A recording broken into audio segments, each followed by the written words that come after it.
Today on The Rundown, we're starting with the latest in tech news, breaking down the biggest headlines and what they mean for you. Then we're diving into our main topic, connection in digital space. How is technology shaping the way we interact, build relationships, create community online? Join us for insights, thoughtful analysis, and plenty to think about. Let's dive in. Welcome to The Rundown.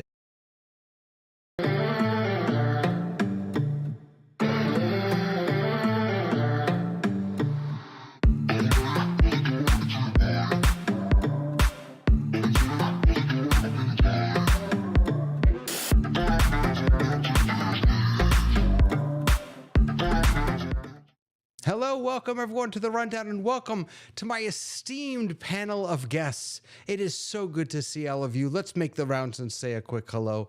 Tamra, how are you in green and coordinated and chilly? I'm doing great. I'm a little chilly here in California. We can't go to 60s and not be cold. That's what happens to us in Florida when it gets to 70s. Right, we have Yeah. the same thing. I was outside this morning because I'm a New Englander. I was outside this morning, and it just in short sleeves. And people looked at me like I had three heads. They did not know what to make of me, and because it's so chilly down here. John, are you chilly? Are you warm? How you feeling? Beautiful Monterey. We've had rain, and we always love rain in California. We need as much water as we can get. So it's been a busy day for me, a lot of errands, and I made it back in time for the show, which I feel is success. I'm so glad you're here. It's always an honor to have you. It's also very much an honor to have Lois Richter here. Hello, Lois. Oh, you're muted. Oh my goodness. There we Feel go. free to mute and unmute me because I'm going to be coughing a little. Ah, So here I am, and the highs are in the 50s. Really? This is not fun. not fun.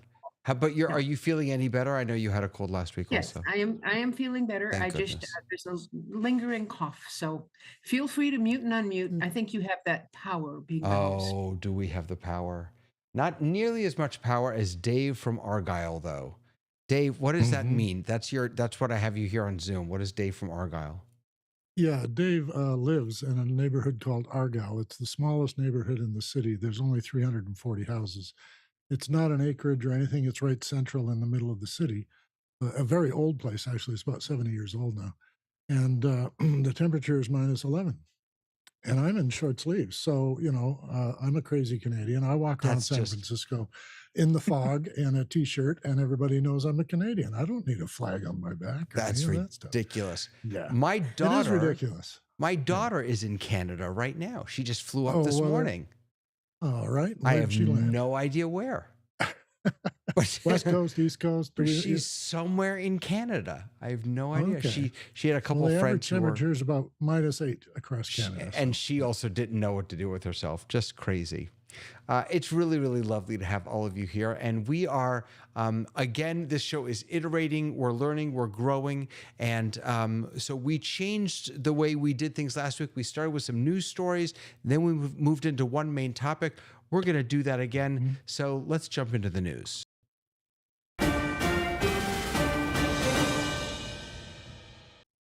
So here we are, my friends, and we have some really important news stories that are coming up, starting with sort of a follow-up from last week when we talked about the TikTok ban. There was a court case just this week in the appeals court, and it upheld the ban, which means that, what is it, January 15th, I think? January 15th. 19th? Oh, is it the 19th? It's I feel like done. it's the 19th. It's over, I guess. I don't know. TikTok, or more appropriately, what's it called? What's that? I can't find that. What's the name of the ByteDance? ByteDance has said it can't and it will not sell it to U.S. operations. No one knows how this is actually going to go into effect, what it's going to do. Any thoughts on this latest piece of the puzzle here? It looks like it's actually going to happen. So the lawsuit does say that if they are far enough along in their selling, then they can extend for 90 days. I think there was like a time period they could extend that through. I've also heard that they can sell the United States portion Right. of it, but it won't come with the algorithm. So whatever it is going to be new and not TikToky, right? Yeah. Yeah, and Attorney General Merrick Garland, he insists that this action is a really important step in blocking the Chinese government from weaponizing TikTok. And the TikTok folks are saying, where is that coming from? What, like, that's not what we're doing. TikTok ban was conceived and pushed through based on inaccurate, flawed, and hypothetical information.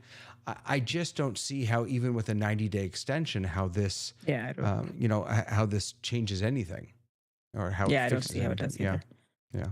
I would expect that there's going to be a lot of people who don't have TikTok who are going to be downloading that immediately. Oh, And there's going to be a run on TikTokness. right. And there's also the fact that we have no idea what President Trump is going to do when he takes office. We know what he said. We know that he softened a little bit, but I mean, I don't even know actually if he could stop it at this point. But Well, it's not before January 20th. no, but if let's But he say can't stop it if it's gone as law, like it's now the law. So It's so like huh. I will have to change my TikTok behaviors, which is probably good for me in the long run. Like, if I'm being honest, like it can be just a trap, right? Being on TikTok, but I'm curious about to see how it kind of shapes up. I know people who are like serious content creators, they're going to move to, they're already moving people to other platforms, and other platforms are going to gain. I think the biggest thing for me is that it may very well may be, and we've talked about this before, that it is dangerous to have TikTok and there is a security breach. It's so hard to take it seriously because we just don't have enough information as lay people. So I think the average person who is on TikTok, it's going to have the potential cause of just making yet another reason not to trust people who are in charge. And that may be completely erroneous because they may be really being good parents and protecting us from things that we just don't know about. But I think that it's yet another thing that makes it hard for regular people to trust. Well, we do know, in a you're related going to have story. to jump in, John, if you want to get a word in. You know that. Yeah, No, just- I There's no realize hands that. up in this discussion. No, right I know now. that. But I'll let David go, and then I'll pipe in with. Well, yeah, I just wanted to share that. I mean, this is related to the next story because we actually do know something about Chinese hackers infiltrating Right. our systems, getting our information. And I'll of course, John, come right back to you. But just want to mention this Salt Typhoon cyber breach, which, in a fascinating way, what the government is now telling us to do, what the FBI is telling us to do is, you can text all you want, but make sure it's encrypted, those texts. And texts between iPhones and iPhones are encrypted, but between Android are encrypted, but not between iPhone and Android. So what is it? The green bubble and the blue bubble, right? Now, even more, they're saying don't text people of the other religion because the Chinese are listening and they could be bad actors. John, go ahead. Yeah, I'm not going to blame the Chinese. Let's just talk in general. Most of the general populace who are not computer scientists or security specialists don't have any sense of the security risks that we're in. You see it a lot with, a fraudulent charge that you may have. But all we have to do is look at the manhunt that took place for the person who committed the murder of the CEO of the healthcare, and how much data they were analyzing to try to track him down. Yeah. So we have terrible security risks, whether it's people, bad actors within our country, or bad actors in other countries. And I have a constant challenge with my better 90%, my wife, when I say anything that has any personal information on it needs to be shredded. And she said, well, it just had our name and our address, and it only had the last four digits of the credit card. I said, yes. And now let's go on the black web and see what they could do with that, or the dark web, I should say. So I think TikTok, probably Facebook, probably everything. Now we're talking just our text messages are at risk. I think this suit is going to bring this to more of a public view, but I don't think the public is really able to understand what the risks are that they're protecting from, because most of that information is classified. Right. Right.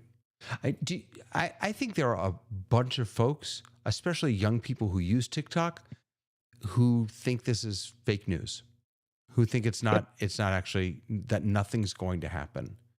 I think they're actually counting on that. One of the things to think about, and back in the 90s, when the internet was formed, did you know that? The World Wide Web was created in the 90s. It was amazing. I was there. Yes, so was I. So what I used to train classes and teach people how to use the internet. And Mm. one of the things I would always say to them is, when you send a message, it's not like sending a letter. It's like sending a postcard, or better Right. yet, it's like writing it on the door of your garage. Everybody who wants to can check it out. And so that knowledge that it's too public or it's more public is is not something that is baked into people now. I mean, my generation, yeah, we knew about privacy, but the younger folks don't seem to think there is such a thing. I was told a long time ago by a very smart guy that if I had anything in email that I did not want read out in court, don't put it in there. Right. And it's guided me ever since. I look at it and say, if this was read in court, would I be embarrassed or would I be hailed as an idiot and all that? I'm very careful with But everything again, I write that's on the net. but again, Dave, you know what? And Tamara, you talked about this last week, that this isn't just about people accessing bad information or using it to harm us. This is about people learning about us, learning about our Right. predilections, learning about our likes, our dislikes, and then using those to manipulate us for greater purposes. That's what this I think the concern about the salt hack is all about. Is you know, they can get metadata about who we're calling and where our contacts are and all of that other stuff, and so I'm not concerned that, you know, news about some email that I wrote is going to get out there and embarrass me. I think the concern that Right. the government is dealing with is this could have terrible impacts on our society. I We must have have seen had the TV series called To the Lake, which is a Russian TV series. And it's about what happened when the Chinese attacked Russia. And it's quite complicated, but it's got all those elements in it. Yeah. How they knew what people would do next, where they would go, what they would try and do, what to do to them to make them afraid, and not even have to show up with an army. Mm. Lois, go ahead.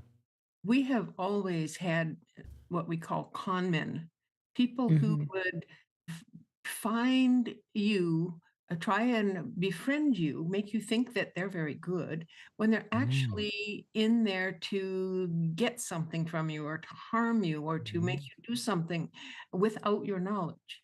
And I think that's where we are at this point, that we have to accept that there are many con men in existence.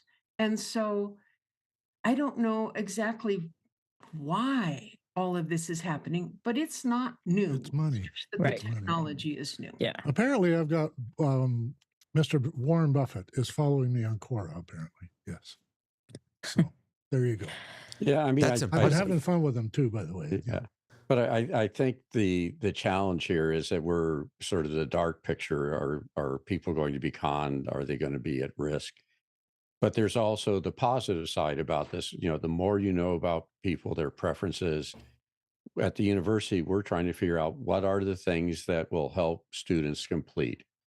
You know, students come into to the cycle. When we had an abundance of students, we weren't worried about losing them along the way, which I think was a crime. But now we are more concerned about getting them through the process. So the more you know about them, their habits, what they like, where they are, where they'll seek use.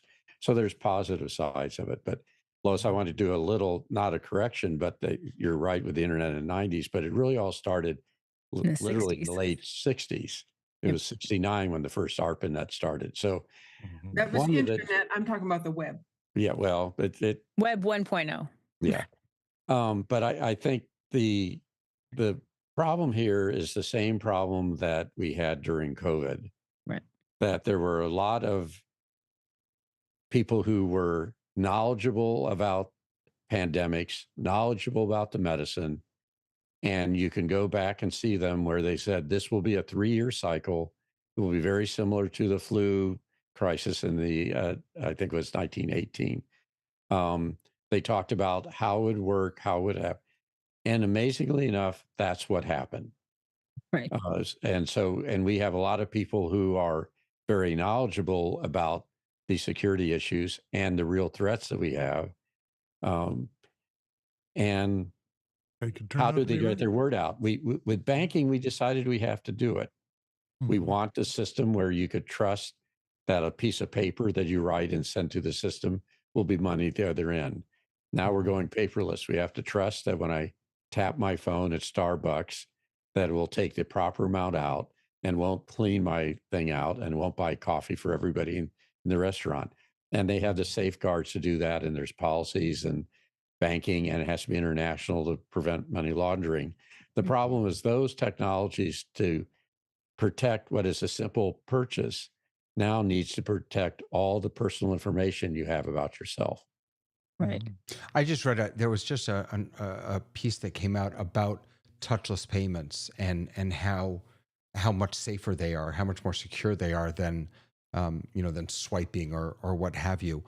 Chris Clark is watching, and he was saying that he was recently warned not to address an email to a group of friends in the clear, meaning two, Sure. but Mhm. instead to address them via BCC. Yeah. I And want that's I wonder if that actually would make a difference.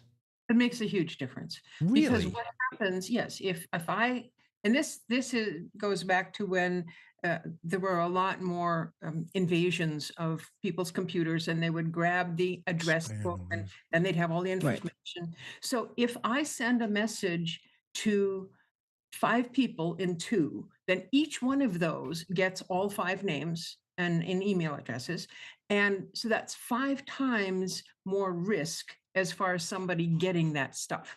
If I send to 5 people in BCC, each individual person only gets a message that says it's from Lois. They never see Right. the other people's email, and so they can't be hacked and grabbed and shared. Yeah, So yeah, but I'd be willing to bet that if the Chinese are hacking our emails, they can see the BCCs. no. Oh, How? Oh, it's in there. oh It's in yeah. there. It's not in Yeah. the email that's sent. It's in the email that's on my computer, but it's not No, in anything that's No, it has sent. to be I'm sent not. to be Look, I'm not an working. email pro, but I can't imagine that it's not in the metadata. That It's in the data. Yeah. yeah.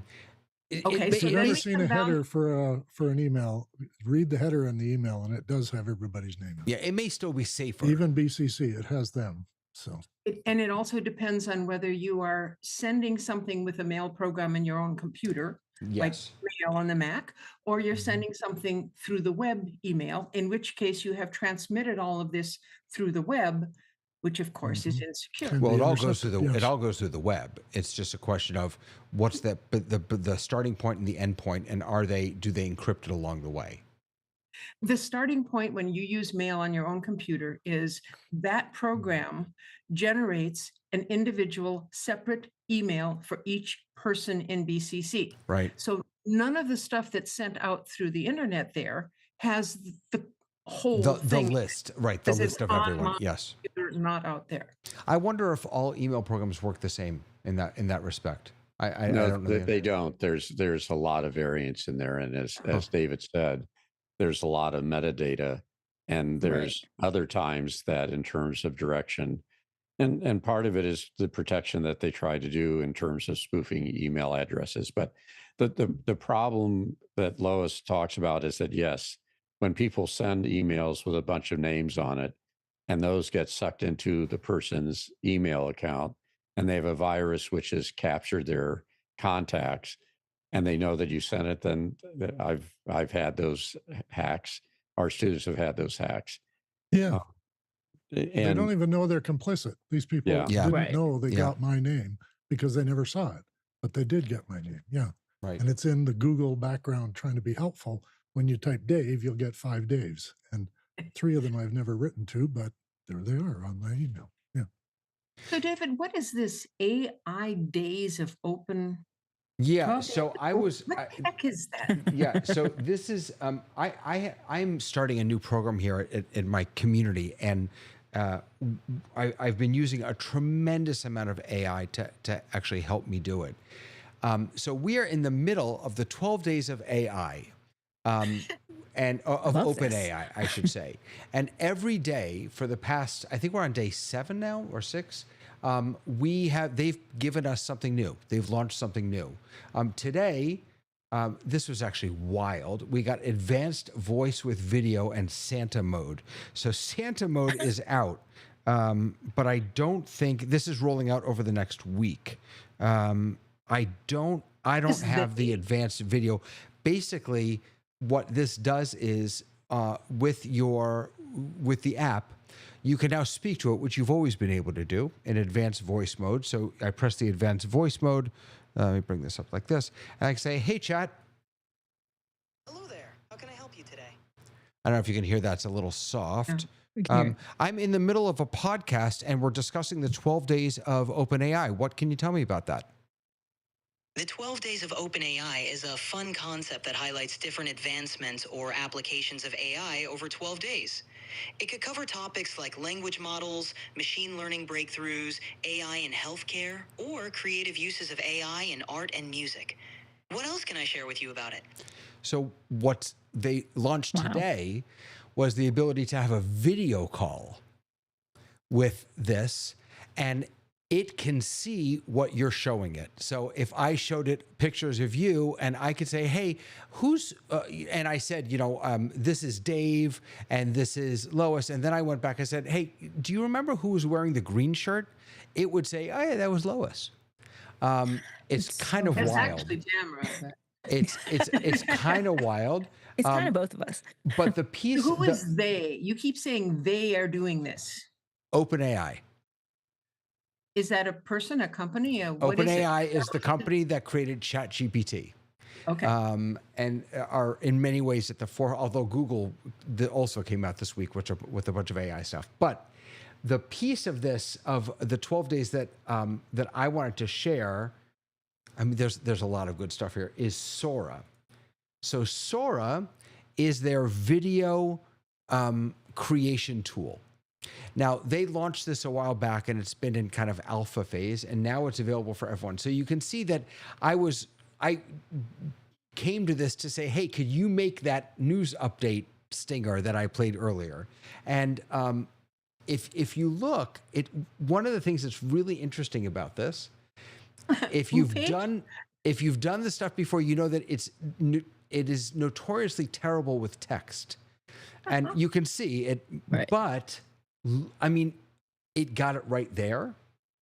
It's spelled network news update. I mean, that's kind of crazy that they were able to Right. do this. So let's create something real quick. Let's make a video. So what should we make a video of? We'll do a 5-second video. Dave, what do you want a video of? Peeling an apple. Peeling an apple. Well, let's hold on. Let's say who should be peeling the apple? Tamra. A monkey. A monkey peeling an apple. And Jean, where should they be peeling the apple? That should be at a zoo. At a zoo. All right. So we click storyboard. It's now been queued up. It defaults to 480, although you can change that. It takes longer the bigger the file is. You can see there a monkey peeling an apple at the zoo, and then it changed it, and I don't quite understand why, but it names it Curious Monkey Peels Apple. And it can do up to 20 seconds, I think.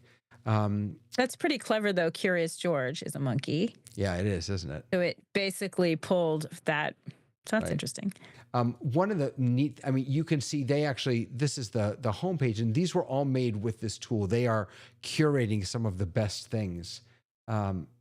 It's really, it's still got it's the same stuff. The movement, like this cat, for example, like it has weird movements. It struggles with arms and legs and things and fingers and things like that. And we know that we've seen all of that before.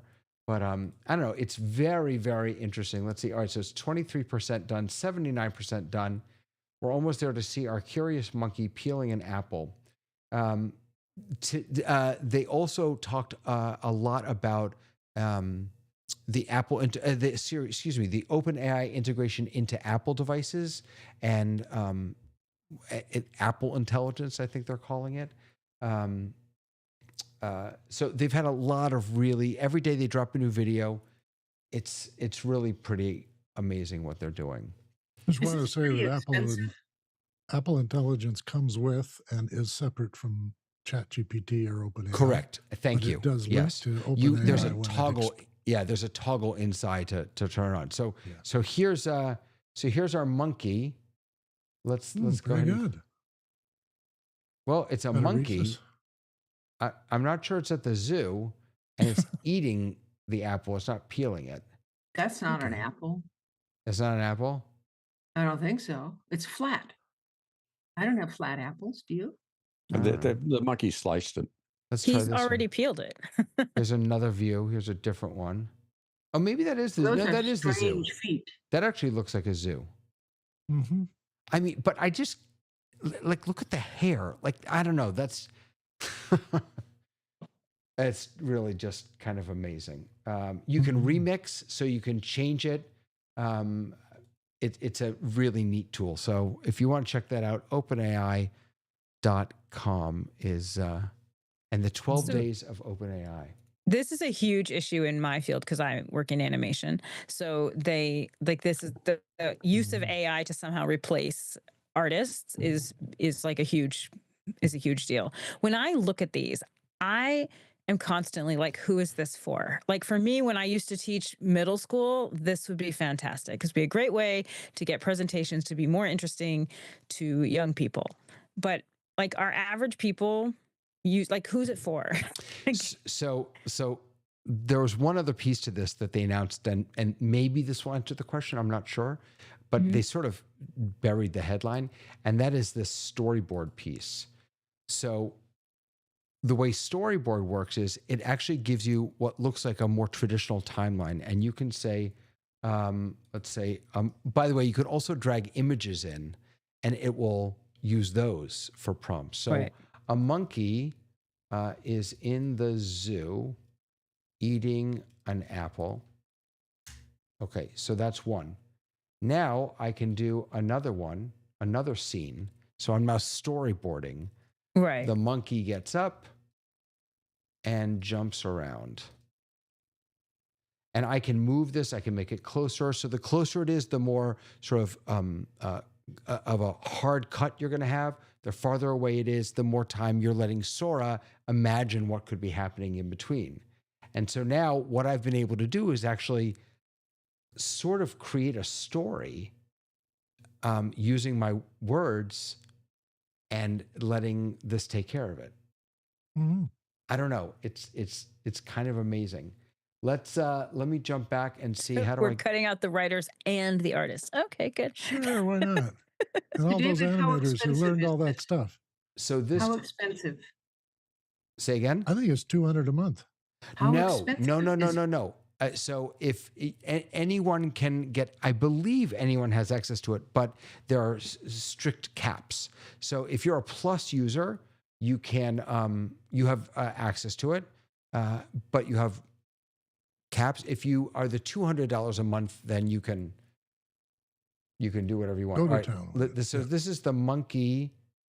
What did I say he was doing? No. Oh, in the style. Oh, I asked. I just changed this one. I said, please do it in the style of Disney, and that clearly was not the right prompt because I was looking for like cartoony, and it didn't work. So this is all interesting, but we could spend 5 hours watching you make monkeys. I know we could, Let's move on to and that's something but else. it's fun. Wait, now This where's is why my? I gathered us all here today. Yes. Right, I really try just this wanted stuff you. and get our reactions. I think the interesting thing, Dave, is that David, that this is trying to popularize this, make it in the open. What you're doing with this, there have been tools and products that have been doing this for about the last year and a half. Right. Much more expensive. My friend Oliver at Mimo Live did a whole set of tutorials and use cases his product from a script, and it was probably one of the best, AI generated spokesperson. So what we're seeing here is something to get the public to beginning to play with and accept it. But they're much further down the line. I think there you've got the real issue. Animators should be scared. Right. Maybe, In the old right. days in Disney, it was glass, and they had Right. artists drawing it, and it was multiple layers. Then Plates of it. eventually, the Hanna-Barbera people basically farmed it all out to the Far East, Philippines, Singapore, and you had people not drawing on glass, but sheets of paper. Then you had the whole computer ability that they were, talking the old block type Jetson cartoons versus then you get the anime. And now The anything Smurfs. that Yeah. had repetitive technology that was fine detail that has Right. a pattern is at risk. Yeah. And we should probably be as worried or be as excited about this as going through my receipts to do taxes starting the end of the month. Right. And we have to remember that this is, because this is the first iteration, at least the first public iteration, this is also the worst iteration. It will Right. only get better from here. But that's the question about basis that, of yes. the strikes that happened last year and the negotiations they're doing right now with the Animation Guild is this AI piece. And the things that are out there now, they're not even looking at that protection as much. So I think that is a definite thing that we should be worried about. We're seeing particularly, California's seeing it a lot. The industry in general has completely bottomed out. I mean, we're really seeing a very, very different television and film industry here than we have in the 30 years I've been here. So I think the people should be worried about it, and I think that, but at the same time, I do think that there's some good that AI can do. But right now, we're seeing kind of the party trick version of it. And then the people who are raising the flag, everyone's going, stop worrying about that. But they should be worried about that. A lot of these models were trained on people's hard work. Right. A little I'm going to do note from my another. neighborhood. Yeah. I was going to say, for me, we have a group called DECHI, which is the Directors of Educational Technology Media Services. They're the people who do most of the media production and support for faculty. Did a presentation. Afterwards, we had a set of questions that they had about the technology was a particular program and how they could use it in class. I took their questions. I took the script from what we said. I took some of the materials from the conference brochure of goals and objectives, put our goals and objectives, fed it into one of these. It created a much better summary of that event, targeted to the people they wanted. And the person that they chose as the avatar was much more pleasant to look at and listen to than I was. And as a faculty member, I said, this is incredible. Right. I could actually have a class over time, get my questions figured out. And this one particular product will let me, just like you train your voice to a dictation, it will let me talk on camera and create an avatar for me that doesn't cough, doesn't sleep. Why anybody would want to look like me, I don't know. But to me, that's real positive opportunities for people who couldn't afford that. So there's going to be career displacement. But we used this tool earlier where we didn't give it enough information, and it was a lousy thing. So it was, in fact, everybody at that conference who came and asked the question, the materials that we created made the creation a positive one. Had I just given one sentence and saying, this is my goal, it wouldn't have worked. I think, though, this is the crux of everything we've been talking about, like on every episode of this broadcast. The crux is that there are so many things that are positive and that we love and that really are affecting society in a great way. and they come with a cost, and it really is about balancing that cost. Am I going to stop texting people? No. Should I but I also want to be safe and protect my information. Like, am I going to not watch the next TikTok, whatever iteration is? Probably I'm going to do that. So I think that's kind of what we're talking about, is that you're right. There are I use AI in we use AI in a meeting to take notes, and it is fantastic. It is great that we get to have 100% of the people at that meeting fully engaged, and no one is fighting over who's going to take notes. That's an amazing use of AI. We should not have someone taking notes to lose a voice in the room to someone who has to take notes. So I think that, and there's even in my industry, there's software that now can do color correction that is amazing. That is, saves thousands of dollars. It saves so much time. So I think that there are things that we can do that we can use it with, but these other things still exist. These negatives still exist, and it's kind of like, where do you find the balance? Am I going to stop using the internet because I know that people have my information? I haven't so far, because I find value in it. Do I still need to be safe?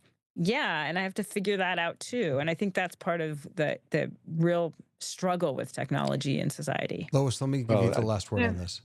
We have displaced a lot of people in a lot of times over our history when some new technology comes up, and people who were invested in the old technology are now displaced.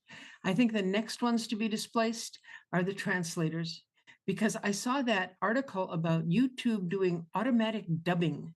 You make a video, you put it up on YouTube, and all of a sudden you have that same video in all these different languages. And there's not a human being in there doing any translation. So there's another job. So this is sort of an amazing story. This is something that, by the way, you may not be an expert, as you said it, but you are the queen of transitions. That was seamless. That was Seamless. magnificent. Butter. Like butter.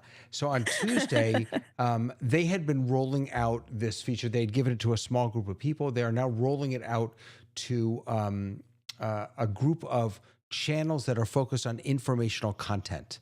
And this will auto dub into a number of languages: English, French, German, Hindi, Indonesian, Italian, Japanese, Portuguese, and Spanish. And, I put this last year because I actually think that it dovetails really nicely into sort of what we wanted to focus on tonight, which was connection in digital space. And this is a great example of how technology is going to, is helping people connect. People that would not have been able to communicate with one another now can understand what another voice is saying that is not in their language. It's like these silly there's earbuds that you can wear that auto translate for Right. you. I see these ads all the time, right? I mean, it's sort of stunning the way that technology, which I think most of us rediscovered during a time of great separation, has actually become a great unifier. I was waiting for this technology when I was teaching ESL at an international school, and I would have loved it because, and I used what we had. What we had at the time was a very strange beta test with Skype that was doing a translation where I could speak in English and you could hear it back, or it could read it back in your language. So there's parts of this that I agree. It is so unifying to give people a chance to be able to speak and listen in another language. I'm curious because it makes me think that when I think about students who are from different countries, when they would be over reliant on their translator, they would not learn a new language. So there's a part of me that's like, is there some part of this that will make us less connected than more connected? Even though I really love the idea of this technology. Dave, you had mentioned that you had some connection with shared information space. What was that about? This came out of Bell Labs, and it happened when they first used satellite telephone. Satellite, of course, is a few seconds away, and the answer coming back is going to be a few seconds delayed. And they looked into this and realized that their problem in trying to suppress the break was that they were gating the conversation. They would turn off one side as it listened, and the other side would speak. And we've all been on a conference call where you can't hear anybody in the room while you're speaking, so we know what that's like. Well, the guy was he was visited by a woman, a middle-aged woman, who was very upset when calling her sister because you couldn't hear her crying. And if you cut it off back and forth, then you can't interrupt. You can't, it's all formalized. And he created the term information, the shared information space, as a requirement in communication. That if you don't have shared information space, you're not really communicating. It's just broadcast, backcast, broadcast, backcast. It's a tennis match, I guess. And I've been really, and this was 1981 when they first realized that that's an essential element of Can I interrupt you for a communication. second, Dave? Yeah. I just want to ask a clarifying question. So is this the latency game? Is this like the delay game, trying to narrow that, get that smaller, Exactly. so that You it bet. feels like you're having synchronous conversation? Right. Okay. Because our brain is looking for the emotion. Right. The gestures, the posture, the facial expression, the emotions are all nonverbal. And then you say things. And if we can't see clearly, hear people clearly, and interrupt each other and when they make a point that you think is really cool. So But it isn't all the of that, delay that's the problem. It's the Yeah. fact that they're making somebody be silent. well, no, that's the delay. The silence is there in order not to have an echo. On some of my Right. cell calls up here, I can hear my voice arriving at the other end about a second later. And this can be just, 2 cities apart in Canada. So we use satellite quite often, pretty much for everything, including, broadcasting hockey games to everybody. So that guy did an interview, and I had the video of it, and I studied it quite a bit. But he taught the guys at Bell Labs, the engineers, how to make sure that you always had shared information space. And I've used that term in a lot of my media literacy presentations as well, because we think we're contacting and connecting, but unless you have the emotion, and unless you have what would be when you meet somebody for the first time and you click, you don't really know how Right. that happens. I did that a couple of times in my life. I met a guy who became immediately one of my better friends. He's gone now, but I spent 40 years with that guy talking the big issues because he could also talk the big issues. And we didn't meet each other except at a conference. And we knew each other immediately after I stopped talking and he stopped talking. We went, oh, we got to keep going. And we did for 40 years. I also had one more story, a short one.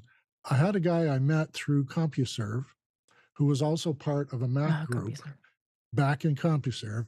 And he was in Quebec, which is the other side of my country. And I followed him for a while and was very impressed with the sort of things he said. I thought he worked for the government. And then I finally, got on and wrote to him, and he wrote back, and we started engaging in a sort of formal conversation about what we do with Macs. Well, over 30 years ago was when that happened.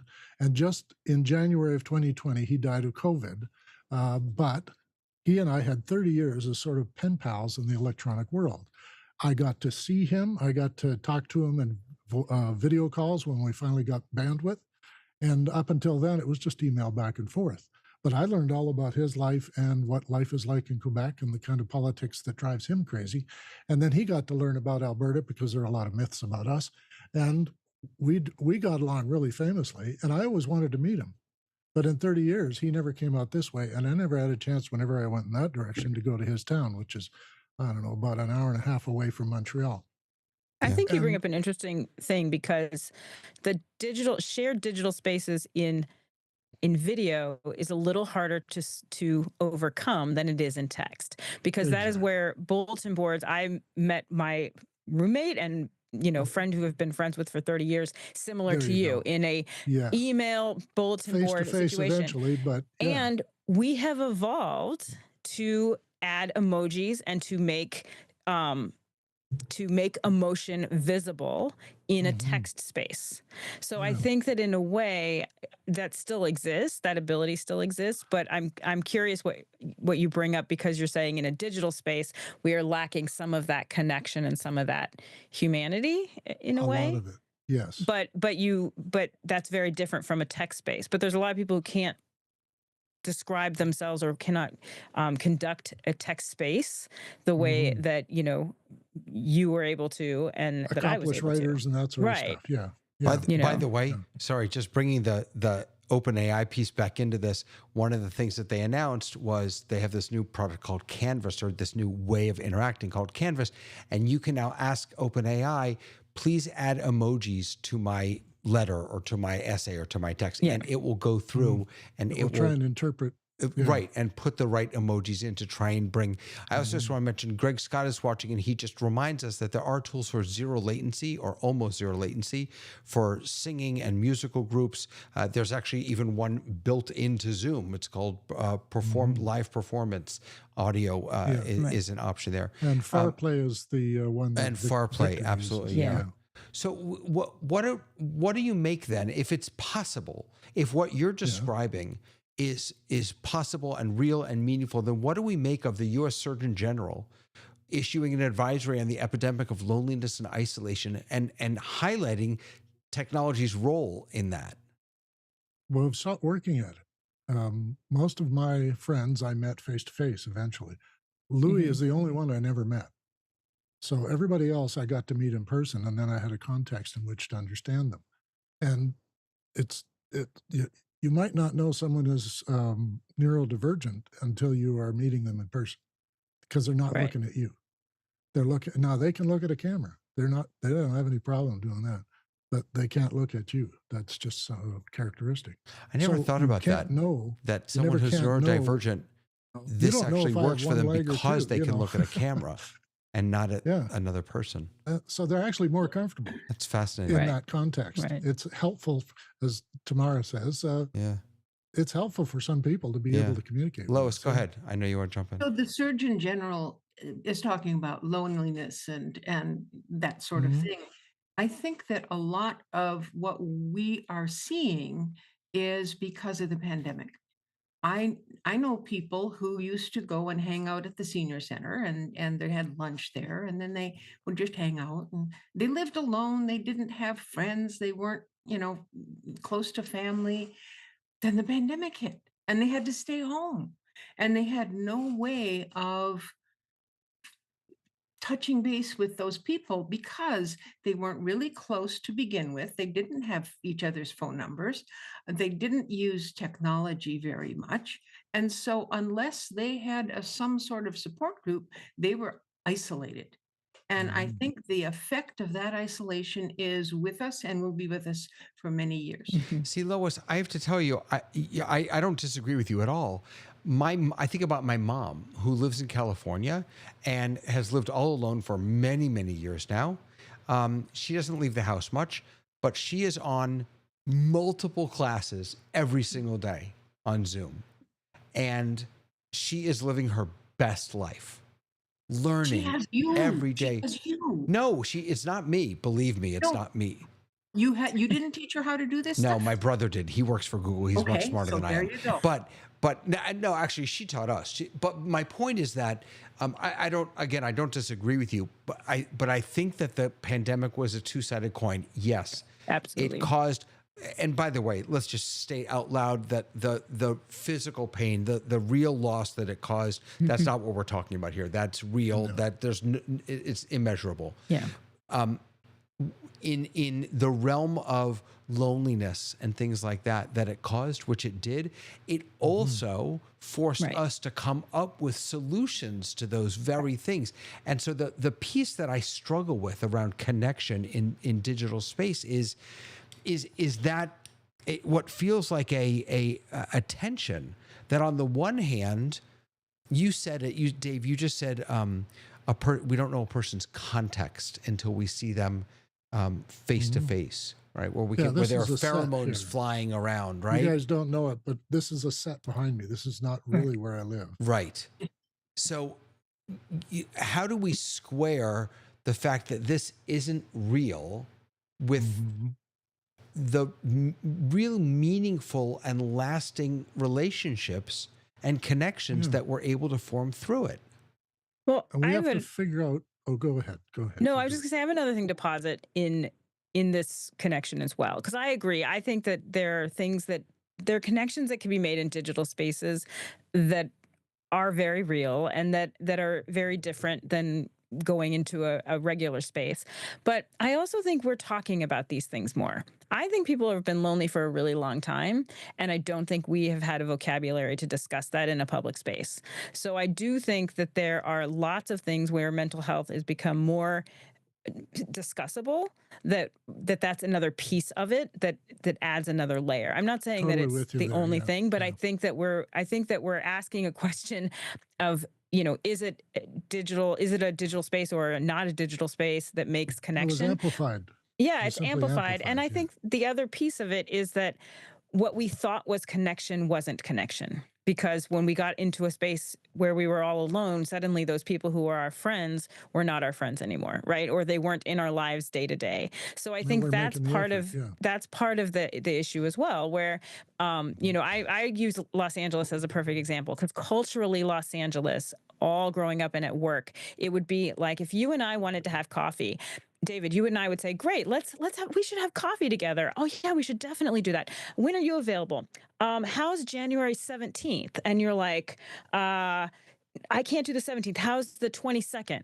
Great. I write it down, you write it down. And I swear this is what happens. We're friends. I care about seeing you. I know I'm going to have a good time. January 27th comes along. I wake up and I go, oh, shoot.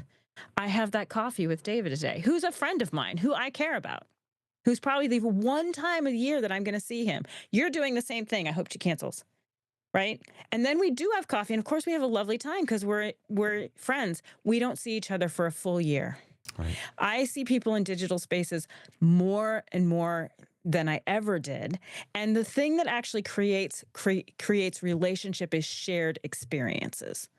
So if you are only seeing someone one time a year and those are your friends, then when those are stripped away, then suddenly you're like, but I had a lot of friends and I was doing a lot of things, but they weren't my friends. So I think the same when you're talking about loneliness, I think it can happen in real life and in digital spaces. And we're now talking about what that means and what our relationships really are. Greg Scott is saying It that this wasn't only all digital that did John, that. I just want to throw in real quick that Okay. Greg Scott said that this all started, that loneliness, with the smartphone. Yeah, I would agree with that. Yeah, that it goes back But I much would even farther. say you could go further back, Yeah. right? You could say the dawn of radio. You Right. could say that television, like anything that takes someone from their normal behavior and puts them into a different space, that has been blamed for years. Yeah. John, go ahead. I'm sorry. I was just going to following on just transportation. When people moved away, for my parents' generation, they all lived within 3 or 4 blocks of all their relatives and their friends. The 3 children, we were, Boston, Chicago, California. So immediately made less contact and less things. Technologies do change.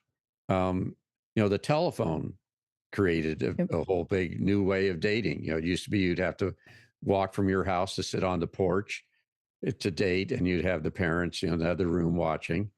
The telephone, the idea of the teenager running into the bedroom so they could talk all night long. My son found his bride through Zoom during COVID.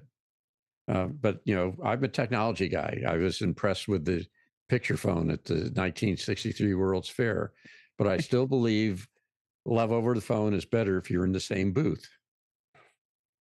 Some of that's I'll take economics that. that you talk about too, because people have moved from the place that they grew up. So instead of being in community where my parents own a house and then I'm going to buy in the same neighborhood and my community is in the same place, then I can't afford to live in the place that my family home was, so I will have to move somewhere else. And I think that's also caused some of the dispersing. I'll One of change the the things tune that here a we bit. have, Go ahead. Yeah, you first. one of the things we have sort of making assumptions about is that the digital connection versus the physical connection is all of us are living in a digital world. But if I were to look hard at my community, my little city of Davis, and how many of those people are digitally active and how many are not? My guess is there's probably at least 30% of the community that is not doing any of this Right. digital stuff at all. And so when we talk about our communications and our connections digitally and the problems of that, that's real, but it's also not the whole picture. It's definitely So not the whole picture, but I would argue, Lois, that it's generational also. That older folks, yeah. more often than not, are the ones that are not living in technology, and that as younger kids get older, and as Mhm. they bring that technology along with them, it's only going to get worse, I think.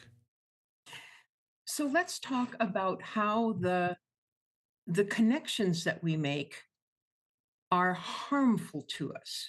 Now, the connections that we make are good because we're connecting with people, but are they also difficult and dangerous? In other words, I go on Facebook, I get a friend request. I'm now friends with this person. I've never met them. I don't know anything about them, but I'm friends with them. I'm friends with, 100 people.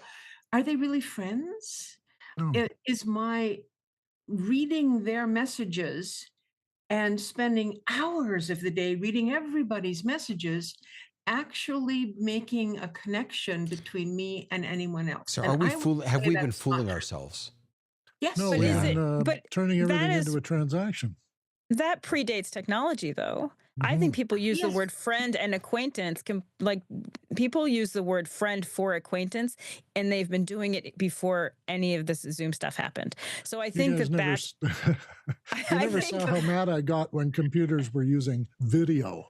And it right, wasn't video. It never was, and right. it still isn't. But now video is computerized. So now we have big story about the phone. The computers are going to be as simple as using a phone, but then they had to make the phone more complicated because they couldn't make a computer that simple. I, The base I think what Lois is talking of our about is also a bit of what makes a connection. Mhm. And I think that's really important. If I'm not connected to anybody, I am either lonely or I want to be alone. And I'm a guy who doesn't want to be alone. So I have lots of friends. But when I first watched Office Hours for about 3 weeks before I even, raised my hand. And I realized in hearing all these people tell stories of how they got into the business, that was my story. And I realized I found my tribe.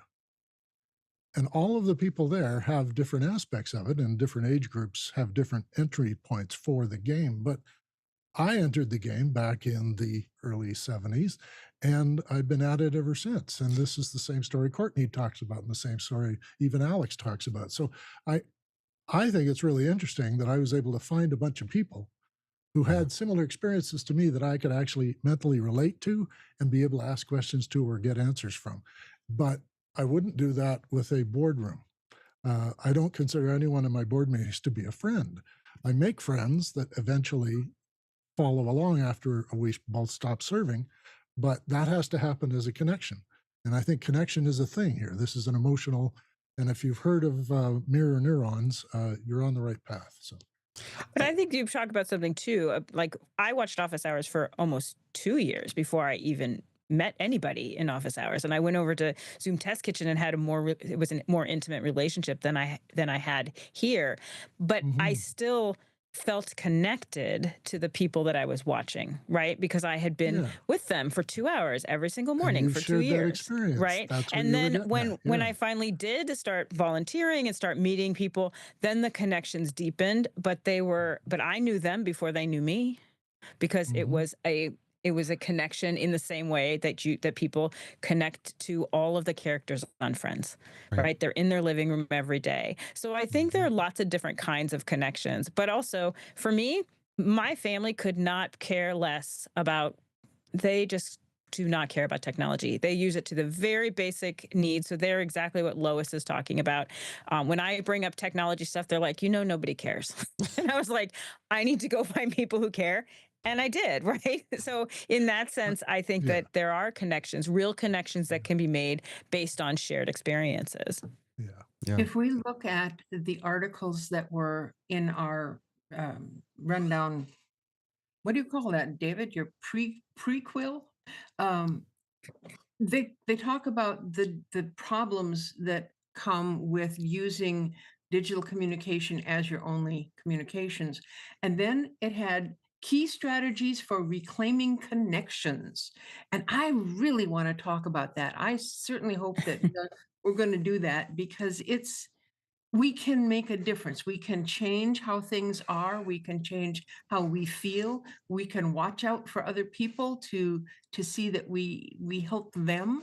So can we go through a few of those? We can. I just want to say that earlier on, about I don't know, a little while back, Chris wrote, after worrying about it, and this was back about the AI stuff, what are some positive steps that the threatened can take? So I love that you're kind of pushing us to think about, so what's next? What comes from this?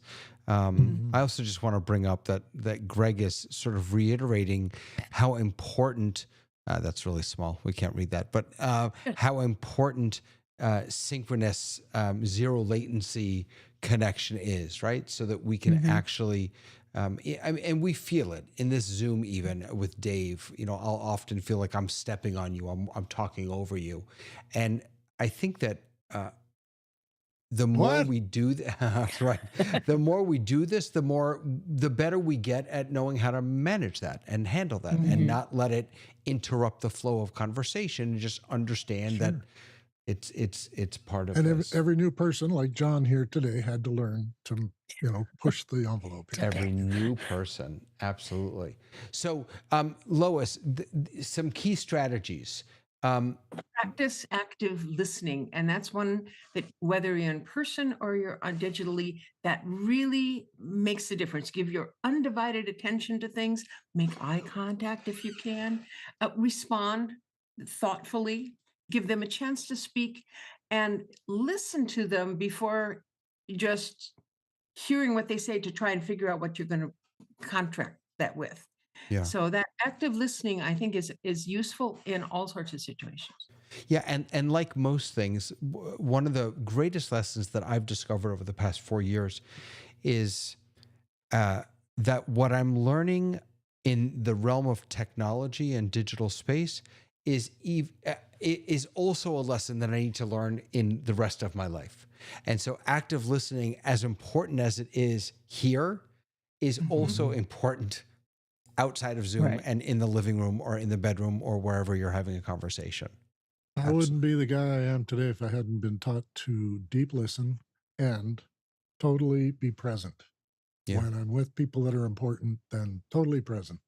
My son, totally present when he's talking. My wife, totally present when I'm talking, although she does have to grab my face once in a while and say, pay attention. But in the sense that when I'm in one of these things, I want nothing else happening. Nothing. Yeah. I'm isolated so that I can, Mm-hmm. my little igloo here, I can focus. But if I was doing this in the living room, it would be really hard. Another one of these strategies, and I was really pleased, this was not a plant, I promise, was to engage in deep conversations, move beyond small talk, and discuss meaningful topics. And again, I didn't plant that there, but that really was my whole thought process behind this. Is the that I whole reason wanted I'm us here. to be able to Yeah. dive deep and really talk about things that, not that I'm not suggesting at all that the things that are talked about in other shows don't matter, but in a different way, these matter. And those deep conversations, I think, are really important. Chris says, in a real I'm with you there. conversation, oh my goodness, listen to this. In a real conversation, we approach the listening and turn-taking artistry of a jazz quintet. As if I've You ever see, he had time to think about that. No, and that's wrote it down. Yeah. That's so Yeah, beautiful. nice. It's so beautiful, and it's so true. And in what makes a jazz quintet work and jive and flow is the way they play off of one another. The way this one knows when to lay back, and this instrument knows when to come in stronger. Step up. Yeah. Well, and I think this is for us because we've had life in the real world and then life also in this Zoom space. We're going to really be watching this generation coming up who ended their high school years and college years in a digital space and entered the workforce in a digital space where the rules are not quite the same. And there's not that watching an expert to kind of like see how the lay of the land works. I think that's going to be something really interesting to watch, is because I noticed after post COVID being in conversations, things are different and they're oddly different, and you can't quite put your finger on what it is, but some of it is really you learned a lot coming up in the world by watching other people do it, and you weren't equal to them. You were listening and learning and growing. And so it's very interesting when I work with the young people in my organization. They come in and they're like, I took a class, therefore I should be on the same level. And it's like, you are so smart. You are smarter than I was at that age. There's no question about that. But Yeah. there's interpersonal play that is a learned experience. And I think that is something that is lacking, in everybody, not just young generation. I think all generations right now. Well, I There's think we all should be issued a grandchild, um, because my if kids, not just came rent up one. and came up in the let's do a phone call. They're total texting. If I want to reach them, it's a text message. We They're not call going and to take a talk and call. we do things, but they switch. And my wife is so proud that she's handwriting our holiday cards because she thinks that's a lost art. The only partly last year is the only cards we got were from insurance companies and people who wanted to Politicians. Yeah. check with our health care.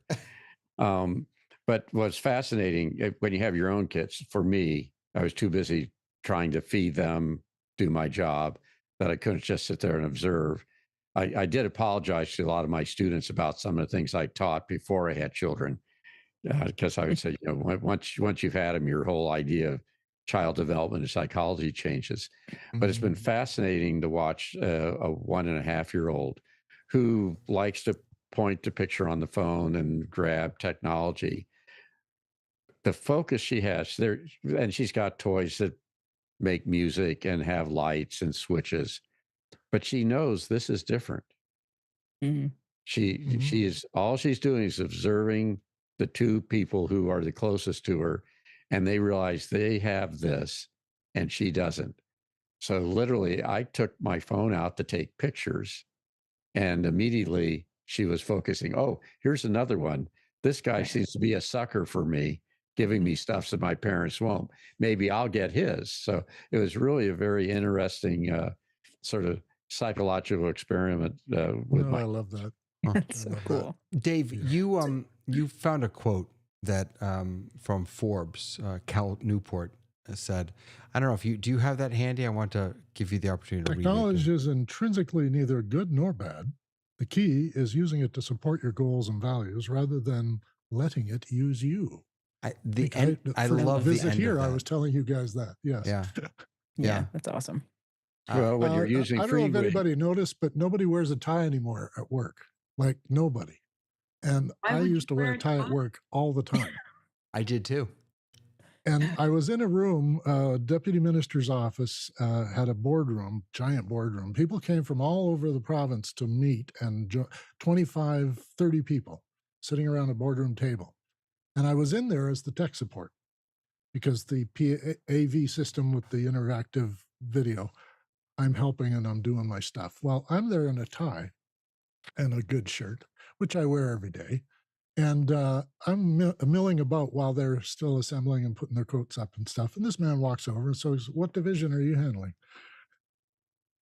He thought I was one of the managers because I was wearing a tie. And I had him fooled because I'm just the tech guy. I'll be gone when you guys start the meeting. And I've noticed in the informality of business is new to me. Mhm. And I'm born in that earlier period, the boomer period.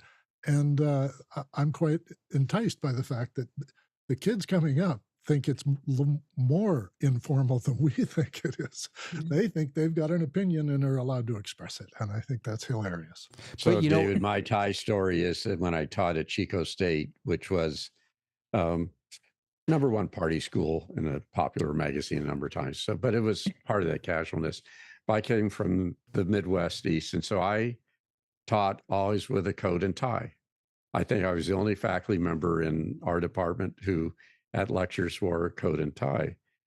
And it's the communications department. So a student had to write a newspaper article for the school student newspaper, and they interviewed me about what I was doing, how I was doing. And the question came up, do you always wear a coat and tie? And I said, no, when I sleep, I only wear the tie. Made it above the fold in the student newspaper. Yeah. It wasn't what I had hoped. Professor Black. Adelson wears a tie when he sleeps. But I have a electric sort of carousel that has probably 60 ties on it. Mhm. And I have to remember to replace the batteries because eventually they'll start leaking. And my wife and I quite aren't ready to throw them away. But we have a thing with clothes. If you haven't worn it, in a year, then You can make that's a dress out of the ties. It's we should make yeah. something out of the ties. But yeah. Yeah. Yeah. Yeah. So there's one of the things that we have hit upon, but not really talked about, is that there's connections like we're talking here to each other, but then there's the connections of I'm watching a series of videos, maybe TikTok or whatever, or I'm reading other people's announcements, expressions, whatever. There might be a forum that I'm reading comments, I'm making comments of it, stuff like that. I'm not really connecting or communicating with another human being. I am posting things on a bulletin board. It's like you go to the food co-op and you see this stuff and you want to put your own little notes up there. Okay, Thumbtack, yeah. but it is not communication. It is not connection. And so limiting how much we do that versus how much we're actually connecting with human beings, I think is another really good technique that we can learn and we can teach. Hey, Chad, I would I'm not question clear that, on though. whether I'm actually speaking to a human being right now. Can you tell me something about who I'm talking to? I'm an AI assistant designed to help answer questions and chat with you. I'm not a human, but I'm here to provide information, answer questions, and help you out with whatever you need. What else can I do for you?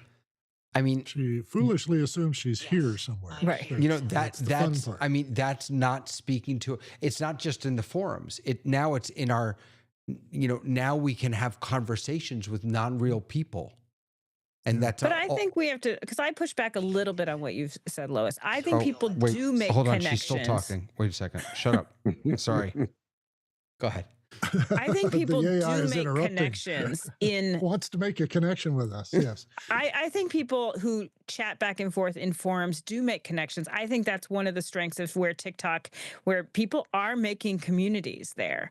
And just in the same way that I make communities on bulletin boards. Was I friends with every single person? No. A friendship connection developed with some of the people, but I was connecting with people. So I think we have to be talking about human connection in a much more broad terms. I think we're talking a lot of times we're saying, oh, we're not really connecting because we're not in person.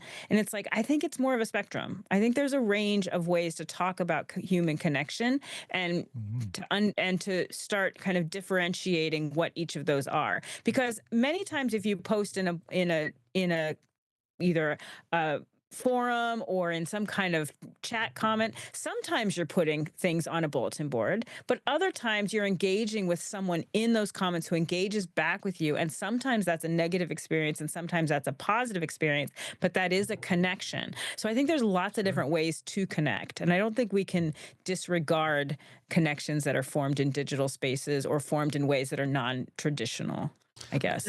And I didn't mean bulletin board as like you and I Right. know a BBS.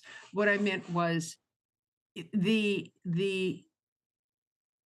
you're observing. It's like you're watching TV. You're Yeah. watching the video. You're looking at the how to cook an egg channel.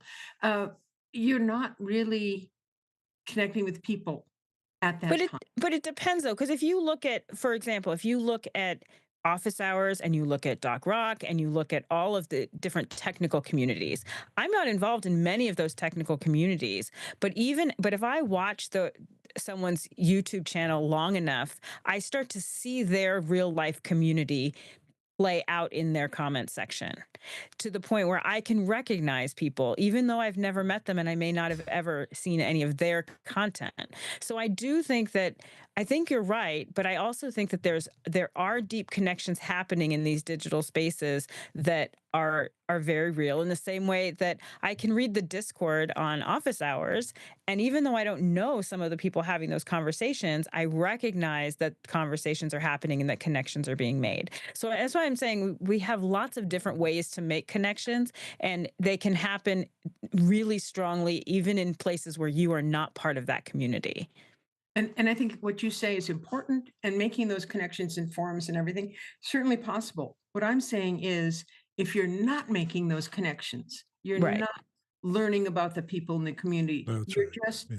watching TV. So You got to work at it, don't you? yeah, All, Lois, all, the all way I would friendships and all relationships have work attached to them. right. Yeah. So the way I would name that or label that, Lois, is engagement.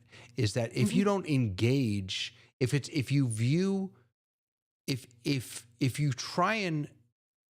imagine that you can make deep connections passively Yeah. in digital space, you're mistaken. It takes, in the same way that it takes more work to I think to teach in digital space. I think it's harder to preach in digital space. I think it's harder to present. I mean, because there are just a whole bunch of other variables that you now have to take into account that you didn't have to before. The same is true with making connections, that it takes a little extra effort. And that's the piece. You're right. If you approach it as a spectator sport, and I will say, by the way, Lois, that I'm the guy who lurks. I'm the guy who Me doesn't too. engage. Right. I'm the person who, at the wedding or at the cocktail party, is hiding in the corner. On my phone or whatever. I have a mug that says I miss social distancing. So I'm that guy, and it's really easy to be that person. It's really easy to be passive in these spaces and to not make those connections. Which is what I'm warning against. Yeah. It does take extra work. I do want to say, because I'm looking at the clock, that I am really glad that I've made the little effort that I have to make connections with all of you, because every single week, I learn so much more than I ever expected. And I'm so grateful to all of you. Same here. And I'm grateful to all of you for watching and for being a part of this. We're going to wrap it up for this week. I have no idea what we're going to talk about next week, but that's part of the fun. If you have suggestions, join the Discord. Hop on over to therundown.show. Join the Discord. And we're not quite a community over there yet, but we're a few people talking. Come help us make it into a community. Help us make some connections. And if you want to sit here with us and join the conversation, I'd love that also. Just let me know. Thank you to all of you. Have a lovely, lovely night, everyone. Bye-bye. See you next week. Bye. Bye.